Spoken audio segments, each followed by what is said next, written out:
Menjadi satu hal penghambat untuk Kaja ya. Karena di saat dia mau coba untuk flicker terus buka bouncing ball, itu agak berat sih untuk bisa langsung melakukan inisiasi. Tapi yang akan dijawab adalah satu lagi pilihan. Untuk berada di XP ataupun di jungle. Ya. Karena Fredennya juga masih fleksibel. Freden fleksibel dan ini head to headnya dengan adanya Lancelot ya. Jadi menurutku ini bakal wise banget kalau Fredennya jadi jungler untuk jadi cover juga kasarnya bagi Lancelot. Tapi apakah RRQ punya pemikiran lain untuk bisa menambahkan ke arah junglernya, dan ternyata enggak. Yuzong yang diambil untuk sebagai salah satu explainer, dan tadi aku juga sudah mention bahwa power dari Banana dengan Yuzong ya main ke arah backline itu bener-bener beautiful banget kemarin aku lihat. Dan calon-calon yang bakalan dirusuh ini ada di tangan Beatrix dan juga Yves. Apakah bakalan berbahaya banget? Bakalan berbahaya banget, iya. Cuman ingat, Yuzong adalah salah satu damager fisikal, masih bisa dinilai dengan Wind of Nature untuk marksman setidaknya. Tapi tidak dengan Petrify-nya. Iya. Nah, kita lihat saja seperti apa Yuzong yang digunakan oleh Banana. Apakah bisa mengacak-acak area defensif yang dimiliki oleh Aura Fire. Oke, dan kita akan mengintip terlebih dahulu untuk set talent emblem yang akan dibawa juga. Ini membuat akhirnya harusnya akan ada masukan pengaman dari Skylar. Waduh. Harusnya iya dong. Iya. Tapi ini dia untuk set talent emblemnya. Di mana Skylar dengan Fatal yang dibawa. Yap, untuk penambahan lagi ke arah critical chance-nya akan jadi. Sekarang untuk pertempuran di game yang kedua. Akankah menjadi 2-0 atau 1 sama EPL Arena? Mana suaranya? Masih semangat pastinya ya, karena ini masih menjadi match point untuk Aura Fire. Mereka tinggal satu kemenangan lagi untuk bisa mengamankan 2-0-nya kah? Tapi untuk kali ini kita bisa melihat bagaimana harusnya Skylar dikasih space dulu. Dengan adanya Yuzong, Yuzong bakal ke depan. Dan siapa yang akan menjaga keberadaan dari Skylar di saat dalam satu buah team fight? Waduh, ini dia. Akankah ada pertempuran karena Samo HT langsung menunjukkan eksistensinya untuk bisa membantu rekan-rekannya. Oke, dan dari set talent emblem juga kita bisa lihat ya bagaimana dari Versik mengandalkan durability-nya dengan firmness ya. Iya, dan ditambah lagi dengan adanya Bruno bawa Fatal, ditambah lagi dengan Quantum Charge, dan juga ternyata emblemnya ngambil ke arah Assassin. Jadi yang dicari adalah tendangan yang benar-benar satu kali hit itu bisa sampai 2000 damage sebenarnya kepada teman-teman dari RRQ dengan critical hit tentunya. Namun kalau aku bandingkan dengan teman-teman dari Aura Fire, khususnya dengan Samo HT yang mengambil ke arah Conclusive Blast, ini bakalan ada damage, additional damage yang dikeluarkan di saat adanya Tyrant's Revenge yang dikeluarkan. Apakah Tyrant's Revenge bisa akurat? Menurutku dengan setup dari RRQ yang bisa dibilang gak terlalu banyak hero mobilitas, ini masih punya chance banget dari Samo HT untuk bisa bikin momentum ini. Waduh, langsung 2 orang menunjukkan wujudnya tepat di depan Samo HT. Kaget? Gua yang kaget. Kaget juga, karena sekarang RRQ mau coba untuk megang kendali atas early game-nya ya. Tadi sempat ketinggalan dan mau coba untuk bermain rotasi pula. Dan kembali mengamankan space untuk Skylar. Bagaimana caranya? Dengan mungkin bakal di babysit juga dengan adanya satu range yang dimiliki oleh Skylar. Oke, Skylar level 3, Kabuki level 3, sama-sama belum menyentuh level 4, tapi depannya berbeda pula. Banana kali ini Sin mengamankan level 4-nya untuk berada di area dari Turtle. Dan sekarang reward manipulation-nya sangat-sangat ditunggu. Ada Banana yang langsung maju ke bagian depan. Dengan satu pergerakan di mana first blood-nya berhasil diamankan oleh pemain dari RRQ. Mereka mendapatkan keuntungan yang begitu banyak. Aran terjebak sendirian Aran. Akankah bisa bertahan Aran? Satu hit terakhirnya hilanglah sudah. Yap, Aran hilang. Turtle bisa didapatkan oleh RRQ dan ini dia early yang harusnya diharapkan untuk bisa dimanfaatkan, tapi Tyrant Rage. Itu dia Tyrant Rage ya. Langsung dikeluarkan pula Samo HT. Samo what? Wow. Serangan mendadak ada di tiap lini. Ya, dan ini inisiasi dari Naomi-nya pun bisa di follow up dengan cukup bola-bola panas dari Skylar yang membuat inisiasinya menjadi follow up yang begitu baik ya. Sebenarnya kalau kita lihat untuk dari segi kontes ya tadi ya, positioning dari Versik itu udah enak banget, apalagi dengan adanya Clay yang mengeluarkan real world manipulation sekitar 2 detik setelah adanya real world manipulation asli dari Sin, yang ngebuat akhirnya territorial power dipegang oleh teman-teman dari RRQ. Dan juga jangan lupa Banana tadi diajak berantem nih Banananya. Ayo berantem dulu bentar ya, penalty zone yang udah dikeluarkan, tapi ada Van di tempat berbeda. Van harus mengejar levelingnya. Yap, dan sebenarnya ini levelnya juga memang dipegang sama Banana ya. Yap. Terlihat ada satu gap level, tapi yang perlu diperhatikan adalah inisiasi Blind Tyrant's Revenge. Itu bisa-bisa kalau misalkan emang on point, Bisa bagus banget Bisa. kalau enggak rusak banget. hit or miss banget ya. Iya. Jadi harus dimaksimalin banget. Dan kan Skylar udah secure ke arah Berserker Fury, Coji. Oke, Berserker Fury untuk di arah item awalnya membuat adanya penambahan 40% critical damage. Dan pada akhirnya kalau pasifnya nyala itu sakit. Waduh sakit banget di Adjustment dia coba lihat. Belum lagi Skylar terus memberikan damage sebegitu mematikan. Karena di bawah menit ke-6, di bawah menit ke-8 siapapun yang terkena impact di Adjustment dengan adanya follow up damage. Udah nikmat-nikmat aja pasti bakal ke take down. Yap, bahkan bottom outer turretnya. Waduh sekarang Kabuki langsung saya Nibiru's Passion dikeluarkan. Dan hilanglah sudah satu wave minion. Tapi Vannya mau bergerak ke mana? Monster jungle. Yap, karena mau coba untuk leveling up lagi. Pastinya mengingat Turtle yang kedua sekarang sudah muncul. Dan bahkan dengan keunggulan yang bisa dipegang oleh RRQ. Mereka udah set up duluan nih. Mereka nggak mau kehilangan momentum ini. Ya, dan bahkan kalau kita lihat untuk dari segi early damage-nya lihat nih. Dari Naomi. Aduh, mereka mau dimajuin lagi tidak?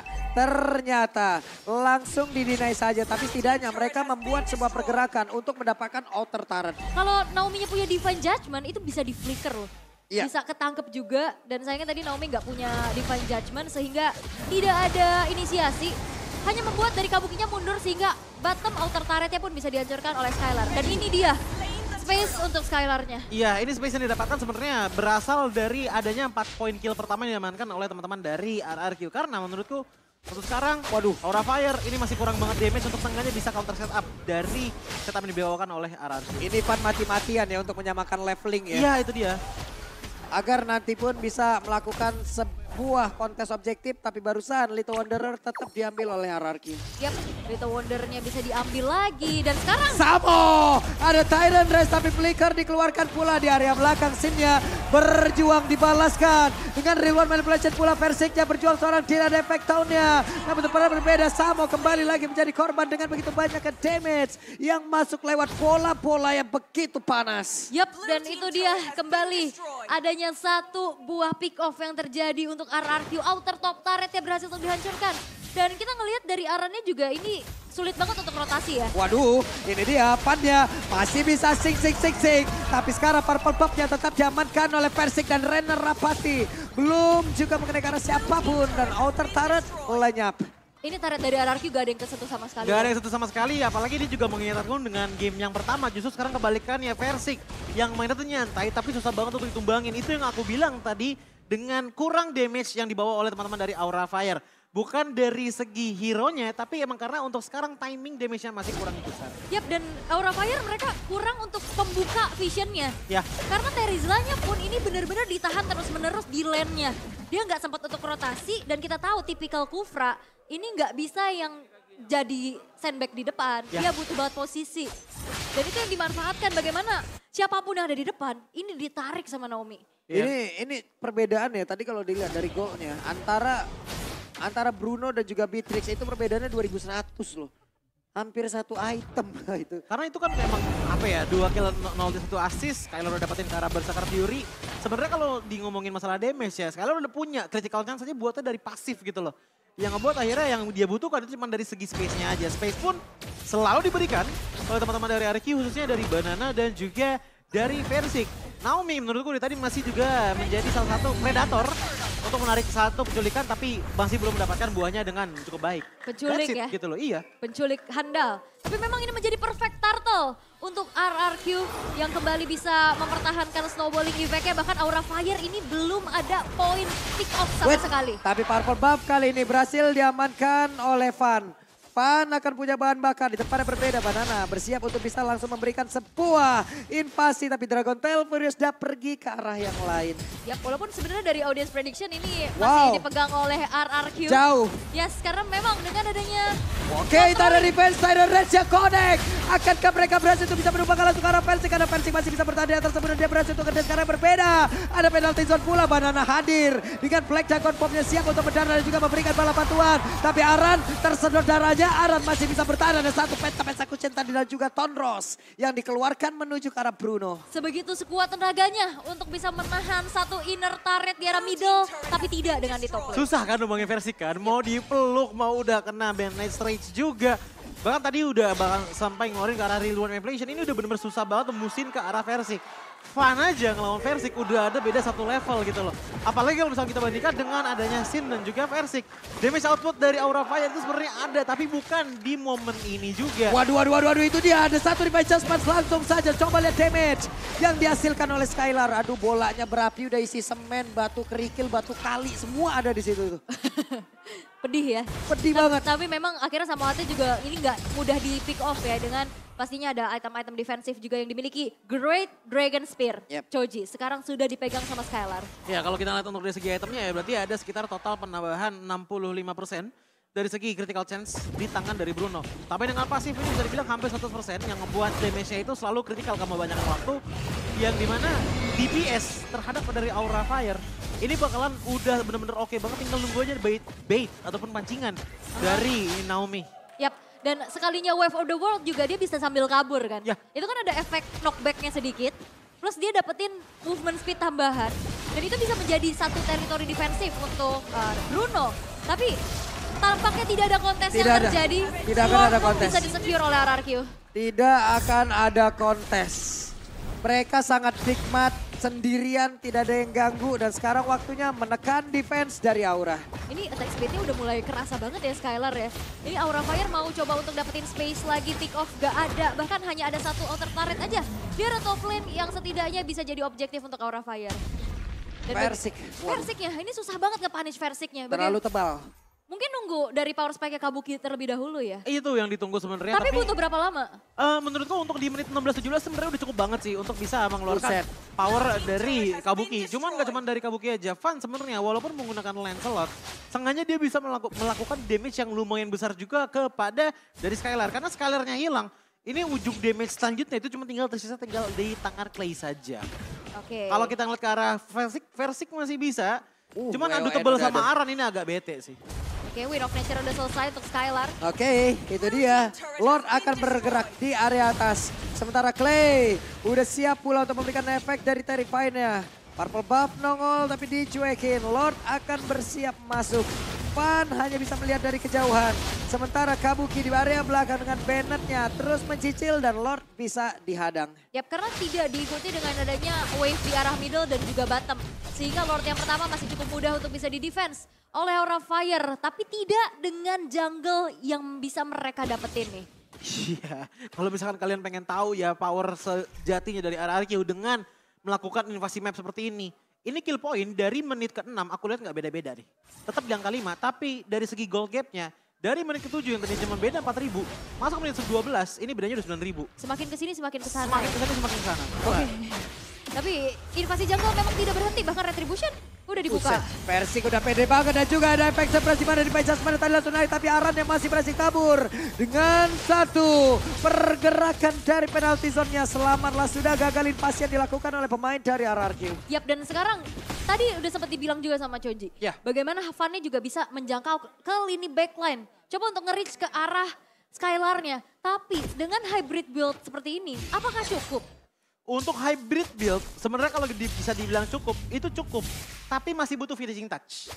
Nyentuh ke area belakang, tapi bukan menjadi finisher. Itu yang jadi hal merepotkan. Kecuali udah ada yang malahin duluan. Mungkin Aran dengan penalty zone-nya, atau mungkin sama HT. Dengan ada Tidal Revenge itu baru bakalan works banget. Dan melihat dari segi itemnya, setidaknya ada Thunderbolt yang bisa membuat poking damage dari Vanessa. Waduh, langsung terkena pula karena dari Clay. Tapi mereka mengurungkan niatnya. Ada Versik yang bersiap untuk bisa langsung mengantarkan damage-nya pula. Tapi Samoate ada penalty zone. Clay mencoba untuk bisa mengamankan lagi pergerakan dari Samoate. Udah tertinggal sendirian di bagian belakang. Dan ternyata lenyaplah sudah satu romer dari Aura Fire. Yap, ini sebuah pick off yang begitu mahal. Karena 4 versus 5 di setup menuju ke arah Lord. Yang sekarang bahkan udah mulai dipegang oleh RRQ. Akankah ada kontes dari Aura Fire? Kalau untuk kontes sebenarnya agak susah. Tapi sebenarnya masih bisa. Cuman ingat sama HT juga udah nggak ada. Berarti udah nggak ada konsil juga yang kemungkinan ya itu dia. Lord pun langsung diambil oleh teman-teman dari RRQ dengan secara sepenuhnya. Yang ngebuat akhirnya Aura Fire ini merasakan apa yang RRQ rasakan di game pertama tadi. Oke. Jungle nggak dapat, minion juga minim.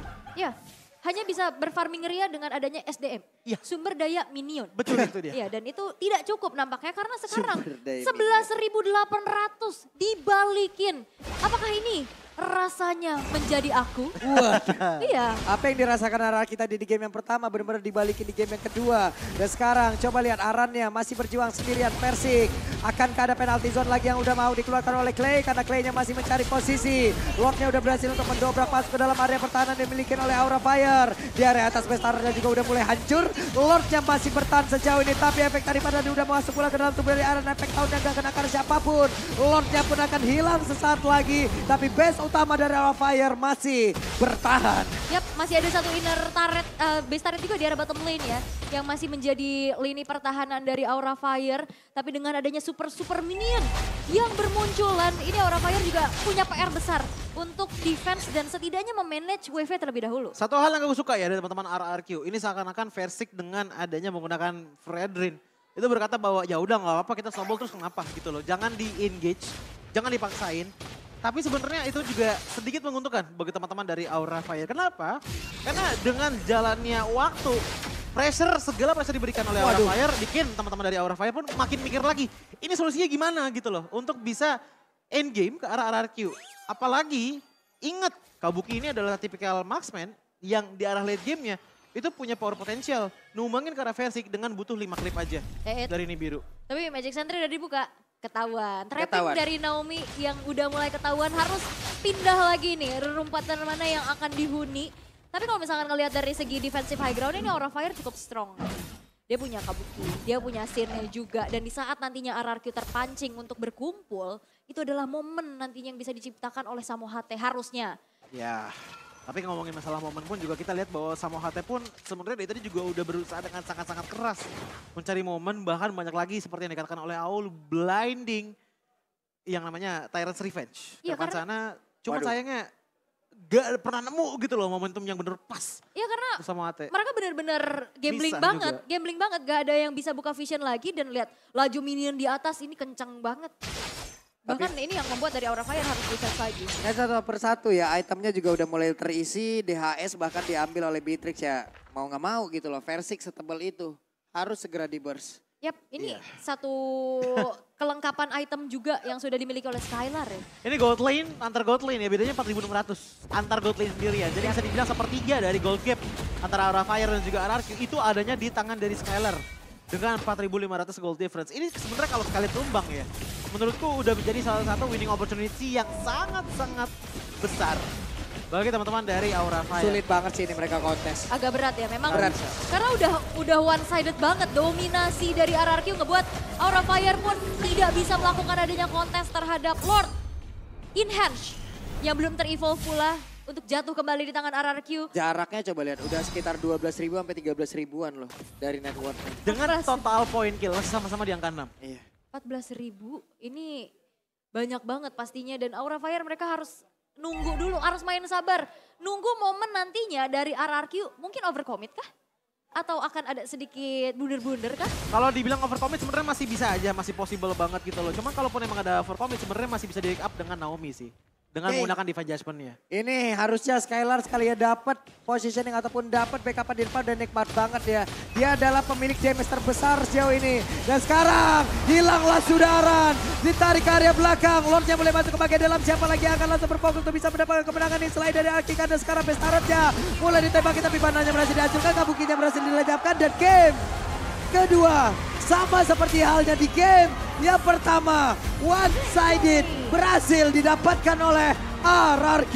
Dan sang raja dari segala raja menolak tunduk dan memaksa bertanding lagi nanti di game yang ketiga. Ya. Space yang memang diciptakan untuk Skylar terus-menerus dikasih umpan, dikasih makan sehingga snowballing effect yang tidak terbendung sama sekali. Tadi hampir aja ini 7-0 killnya, tapi akhirnya ada Banana yang Dapat ke satu shutdown. point kill. Ya. Ya, tapi kalau misalnya kita lihat dari segi jungle powernya pun dengan adanya Versik yang membawa Freddy untuk di game kali ini. Kalau untuk di game pertama aku akan katakan sinerginya itu dari Aran, Van, dan juga sama HT yang punya tugasnya masing-masing. Tapi kalau di game kali ini entah kenapa aku ngerasanya bahwa sebenarnya yang ngebawa itu adalah Versik dan juga Skylar. Versik sebagai apa? Sebagai bukan untuk menghindari atau memakan teman-teman dari Aura Fire, tapi lebih untuk memakan resource-nya mereka dari jungle area yang ada di mata mereka persis.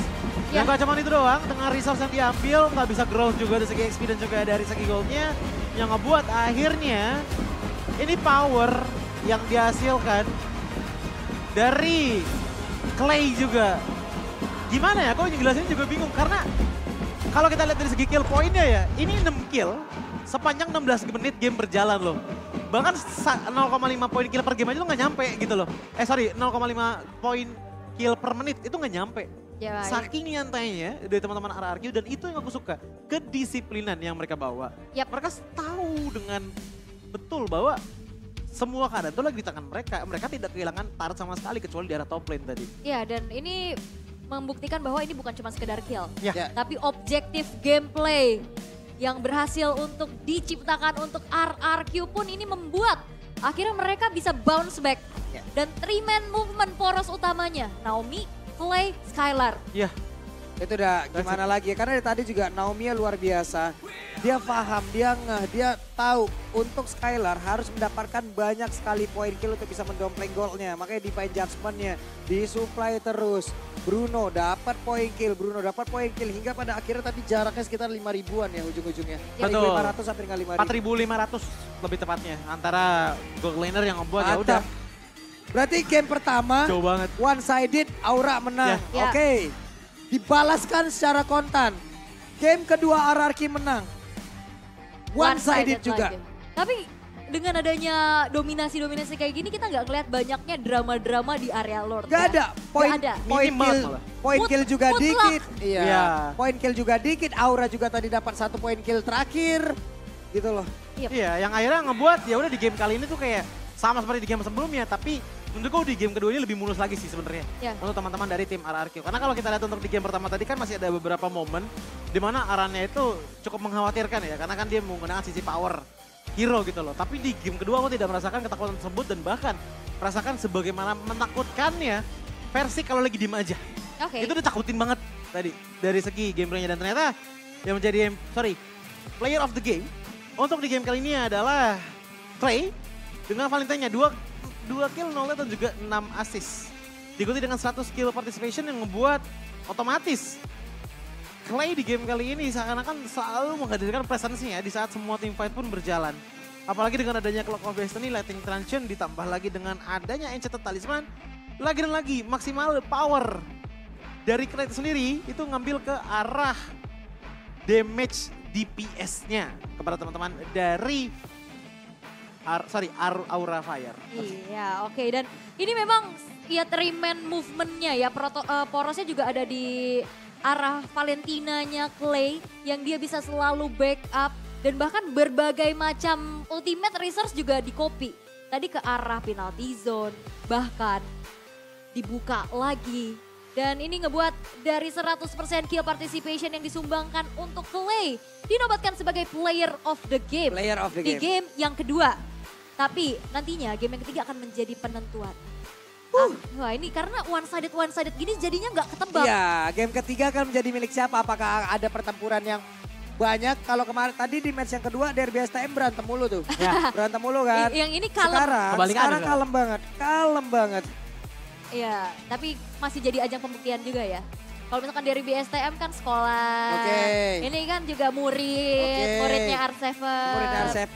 Tapi tatap muka apa enggak, itu dia. Tapi ini dia highlight untuk di game yang kedua. Oke, ini turning point yang pertama sih sebenarnya untuk teman-teman dari RRQ. Kasarnya untuk di game kali ini, sekalinya teman-teman dari RRQ mendapatkan poin turtle mereka.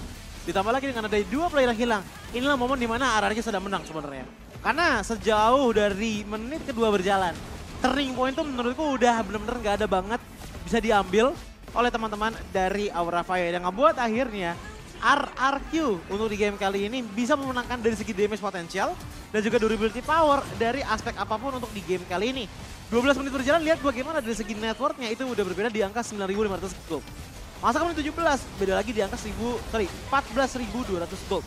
Yang dimana kebetulan untuk di game kali ini Naomi itu banyak banget mendapatkan assist. Ada beberapa momen assist tersebut datang dari Divine Judgment. Tapi selebihnya aku akan katakan ini purely power dari Ring of Order yang benar-benar ngebantu banget untuk memberikan slow juga sih. Slow effect kepada teman-teman dari Aura Fire. Yap, 8-1 dan ini dia ada sebuah fleeting time juga yang menjadi satu jawaban di saat inisiasi